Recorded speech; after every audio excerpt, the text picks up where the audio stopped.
ओम शांति। साकार यादें इस पुस्तक में से आज हम पढ़ेंगे दादी प्रकाश मणि जी ब्रह्मा बाबा के साथ का अनुभव इस प्रकार सुनाती हैं। तो चलिए आज हम इसे पढ़ते हैं। आज हम पढ़ेंगे ज्ञान के कायदे समझाना और धर्मराजपुरी की सजाएं बताना। दादी प्रकाश मणि जी ब्रह्मा बाबा के साथ का अनुभव इस प्रकार सुनाती हैं। बाबा उस दैवी मर्यादा में रहने और आसुरी मर्यादा को छोड़ने की भी शिक्षा देते रहते। ज्ञान युक्त जीवन के नियम बताते हुए वे कहते, बच्चे कायदे में ही फायदा है, कायदे को छोड़ने से कार्य बिगड़ जाता है। कायदे पर ही ये सृष्टि कायम है, इसलिए ईश्वरीय नियमों को भी न छोड़ना न तोड़ना। बाबा कहते कि कानून को कभी अपने हाथ में मत लेना। यदि किसी से आपका स्वभाव नहीं मिलता और अथवा संस्कार टकराते हैं अथवा किसी के बारे में आपको कोई शिकायत है तो उसके विरुद्ध आप ही कोई कार्यवाही करने न लग जाओ। उस पर हाथ उठाना अथवा अन्य किसी प्रकार से उसे दंड देने का यत्न करना गोया कानून को अपने हाथ में लेना है। कानून को अपने हाथ में लेने वाला भी अपराधी ही माना जाता है। लौकिक सरकार का भी यह नियम है कि यदि किसी अन्य से शिकायत है कि वह न्यायालय में दावा कर सकता है, जज की उसकी सुनवाई करके अपराधी को उचित दंड दे सकता है। जिसको शिकायत है यदि वह अपराधी को मारता पीटता है तो न्याय की दृष्टि से वह स्वयं भी अपराधी ही ठहरता है। बाबा कहते, आप सब तो स्वयं ही किसी न किसी प्रकार के वशीभूत अवगुण से भरपूर अर्थात अपराधी हैं। अतः अपनी शिकायत पर आप खुद ही जज बनकर या जेलर बनकर कुछ भी करने के अधिकारी नहीं हैं। यदि किसी का कोई अवगुण अथवा दोष आपको दुख देता है तो आप इधर उधर किसी को न बताकर, वातावरण को दूषित न करके एक बाबा ही द्वारा शिव बाबा को बताओ तो शिव बाबा उसे स्वयं ही सावधानी दे देंगे। इसी प्रकार एक दूसरा कायदा बताते हुए बाबा कहते, बच्चे आप अपने निजी प्रयोग के लिए किसी से कोई चीज़ मत लेना। यदि कोई चीज़ कुछ भी चीज़ देना चाहता है तो उसे कहो कि वह निजी प्रयोग के लिए देने का संकल्प न करके शिव बाबा को सामने रखकर इस ईश्वरीय यज्ञ में दे दे। फिर यज्ञ में व्यवस्था करने के लिए जो निमित्त हैं वे जिसके लिए जो चीज़ आवश्यक समझेंगे उसे वह चीज़ दे देंगे। बाबा कहते, यदि आप किसी से निजी प्रयोग के लिए कोई चीज़ लेंगे तो प्रयोग करते समय उस देहधारी की याद आएगी, गोया कल्याणकारी शिव बाबा की याद भूल जाएगी। इससे देहधारियों के साथ आपका संबंध जुटेगा, उनसे आपकी लगन लगेगी और ईश्वरीय स्मृति की कमाई में आपको घाटा पड़ जाएगा। फिर विशेष बात यह है कि बेचारे देने वाले का भी भाग्य ऊंचा नहीं बनेगा, क्योंकि उसने भी आप मानव तनधारी के प्रयोगार्थ वह वस्तु दी। यदि वह शिव परमात्मा को सामने रखकर ईश्वरार्थ सेवा में वह वस्तु देता तो उसके संबंध ईश्वर से जुटता है और वह वस्तु पवित्र हो जाती तथा ईश्वर से भविष्य में उसे कई गुना धन प्राप्त होता। परंतु व्यक्तिगत प्रयोग के लिए देना तो गोया मनुष्य से कर्म खाता जोड़ना है। लेने वाला भी यदि इस ईश्वरीय यज्ञ से लेगा तो उसे किसी मानव तनधारी की याद न आकर यह शुद्ध नशा रहेगा कि मुझे यह ईश्वर से मिली है।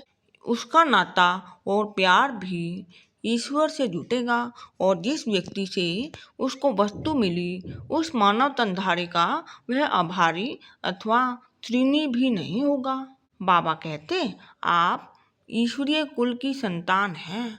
ईश्वर तो दाता है, तब दाता के बच्चे होकर आप किसी से ले कैसे सकते हैं? जिसको कुछ देना है वह अपना भाग्य ऊंचा बनाने के लिए ईश्वर के पास जमा करा दें और आप भी उसी पिता से लो, न कि किसी मनुष्य से। इस प्रकार बाबा ज्ञान के अनेकानेक सूक्ष्म कायदे बताते जो अवस्था को बहुत उच्च करने वाले और कर्म बंधन से मुक्त करने वाले होते। एक कायदा बाबा यह भी बताया करते कि जिस स्थान पर किसी को नियुक्त किया गया हो उस समय हरेक को चाहिए सम्मान दें और सहयोग दें, चाहे उस ड्यूटी पर नियुक्त किया हुआ व्यक्ति छोटी आयु का हो और कम अनुभवी हो। बाबा कहते कि नियुक्त किए हुए को पूरा सहयोग देना ही दैवी मर्यादा है। उसकी त्रुटियां देखकर अथवा असमर्थता पर ध्यान देकर उसका विरोध करना, उससे रूठ जाना अथवा स्वयं को उस कार्य से अलग हटा लेना, यह आसुरी मर्यादा है। बाबा कहते कि यदि किसी में कोई त्रुटि है अथवा कमी है तो उस कमी को भरना आपका काम है। यदि किसी में किसी प्रकार की समर्थता है तो आपकी अपनी भी समर्थता उस कार्य में लगा देना आपके लिए उचित है। उसकी कमियों का वर्णन करते रहना महानता नहीं है, बल्कि उन्हें भरने में महानता है। बाबा बताते कि यदि किसी की कोई कमी अथवा असमर्थता आपको खटकती है तो बाद में आप बड़ों को ध्यान में वह दे सकते हैं, परंतु जिस समय कार्य हो रहा है तब उसमें रुकावट डालना अथवा सहयोग न देना, यह गोया अपनी कमी दिखाकर दोषी बनना अथवा वातावरण को बिगाड़ना है। यदि कोई आपसे आयु में छोटा भी हो तो भी जब वह अपनी ड्यूटी पर है तब आपको उसकी बात माननी पड़ेगी। मान लो कोई ट्रैफिक पुलिस का आदमी अपनी ड्यूटी पर खड़ा है और वह एक और हाथ दिखाकर ट्रैफिक रोके हुए हैं उसी ओर से, तब यदि कोई उसका बड़ा अफसर भी आ जाए तो उस समय उसे भी हाथ का इशारा देखकर रुकना ही पड़ेगा ना। इसी प्रकार इस ईश्वरीय कार्य में भी जिस कार्य पर जो नियुक्त है उस समय उसे सम्मान और स्नेह देना सबका धर्म है। इस प्रकार बाबा ऐसे ऐसे दैवी कायदे बताते जिसकी अवस्था ऊंची उठे, सबका भाग्य भी ऊंचा बने और सब कार्य सुगमता से भी होता चले। कायदों के साथ साथ बाबा कर्म विधान का भी पूरा स्पष्टीकरण देते। उदाहरण के तौर पर वे कहते सतयुगी स्वर्गिक सृष्टि में भी नौकर चाकर दास दासियां चंडाल आदि आदि होते तो हैं ही। जो व्यक्ति वर्तमान पुरुषोत्तम संगम युग में माया के वशीभूत होकर कुछ कुछ भूले कर बैठते हैं, पवित्रता के नियम को छोड़कर फिर आसुरी स्वभाव के बन जाते हैं, पहले निश्चय करके फिर संशय आत्मा हो जाते हैं अथवा इस ईश्वरीय यज्ञ के कायदे कानूनों को तोड़ते हैं, वे लोग इन छोटे पदों को प्राप्त होते हैं। किस किस भूल से हमारी ईश्वरीय कमाई में कितना घाटा होता है और उसके परिणाम स्वरूप हमें कितना छोटा सा पद मिलता है आदि आदि। बाबा इन सभी नियमों को स्पष्ट करते। स्वर्ग के दैवी स्वराज्य के पद को कौन प्राप्त करता है? किस उच्च पुरुषार्थ को करने से चक्रवर्ती राजा रानी के निकट संबंध में कौन जन्म लेता है? अत्यंत धनवान प्रजा के घर में किसका जन्म होता है? 108 की माला का मन का बनने या अष्ट देवताओं में आने के लिए क्या पुरुषार्थ करना जरूरी है?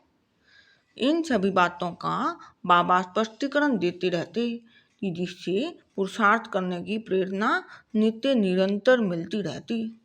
साथ साथ बाबा ये भी कहते कि अब तो आपको शिव बाबा पिता शिक्षक और सतगुरु के रूप से शिक्षा और सावधानी दे रहे हैं, अतः अब तो कदम कदम पर राय ले सकते हो। अब यदि कोई भूल कोई अकर्तव्य अथवा विक्रम हो जाए तो उसे बता देने से उसका दंड आधा हो जाएगा। परंतु यदि उसे छिपाते रहोगे तो शिक्षा और सावधानी भी नहीं मिल सकेगी और वह भूल भी बढ़ती जाएगी और भविष्य में शिव बाबा फिर धर्मराज के रूप में उसका 100 गुना दंड देंगे। देखो, धर्मराज बाप के बच्चे बनकर अब अधर्म का काम नहीं करना। धर्म भ्रष्ट होने वाला सतयुगी सृष्टि में ऊंच पद नहीं पा सकेगा और पद भ्रष्ट होने के साथ साथ दंड का भी भागी बनेगा। आप तो कमाई करने के लिए आए हैं, कमाई के बदले सिर पर और ही बोझ चढ़ाना यह समझदारों का काम नहीं। इस प्रकार बाबा बहुत ही उपयोगी कायदे और नियम बताकर तथा प्रैक्टिकल रीति उन पर चलाकर कल्याण करने की आगे हम पढ़ेंगे। स्वयं मेहनत करके दिखाना। बाबा ईश्वरीय सेवार्थ अथवा लोक कल्याणार्थ तन मन धन समर्पण करने के बाद वृद्ध शरीर होते हुए भी निरंतर सेवा में लगे रहते। सेवा सेवा सेवा, बस सेवा ही के लिए और मनुष्य आत्माओं को सुख देने के लिए उनका विचार चलता रहता। दिन भर में 18 घंटे से भी अधिक वह कार्य करते। रातों रात बहुत बार जागते और इसी संकल्प में अपने खान पान रहन सहन और आराम की सुविधा का ख्याल न रखते। इतनी वृद्ध अवस्था में भी विभिन्न प्रकार की यज्ञ सेवा में शारीरिक रीति से भी जुट जाया करते। उनके इस परिश्रम और सेवा को देख स्वाभाविक है कि सुस्त से सुस्त व्यक्ति भी अपने आलस्य को परे फेंक यज्ञ सेवा में जुट जाते। अरे वह देखो, बाबा अमुक स्थूल कार्य में जुटे हुए हैं, जैसे कि कोई बाबा को किसी सख्त काम में जुटा हुआ देख लेता, वह जाकर सबको बोल देता।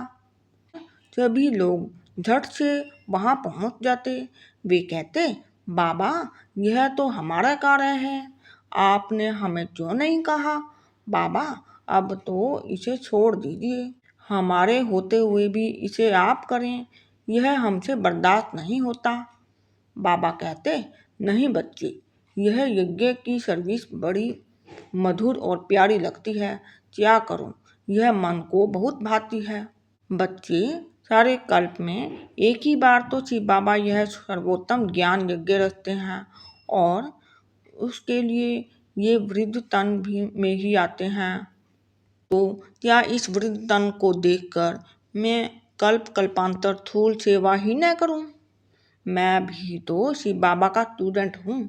यदि मैं शरीर से कोई कार्य नहीं करूँगा तो मुझे कैसे निरोगी और कंचन काया मिलेगी? बच्चे सर्विस करने की तो फिर से लालसा होनी चाहिए।